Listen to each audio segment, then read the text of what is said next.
Nicolas Cara, kouzelník, ale dnešní moderátor. Jak jsi se dostal k moderování?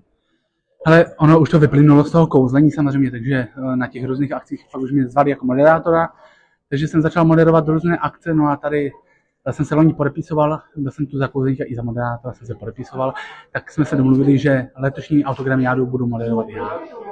No a já nevím, jestli to je pravda, ale tak v kulárech se šušká, že už tuhle akci budeš moderovat navždy, je to pravda? Máme takovou smlouvu, ano, že to budu moderovat navždy, pokud ne, tak ji nechám zmizet. To je super. Budeš dneska kouzlit? Uvidíme, jestli na to vyjde čas na nějaké kouzlení, protože samozřejmě tady návštěvníci mají spíše zájem o autogramy, což je pochopitelné. Přesně tak. Nikolasi, kde tě můžou tvoji fanoušci vidět teďka někdy?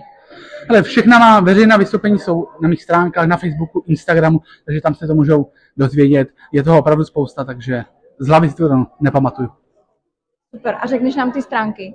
www.nikolaskara.cz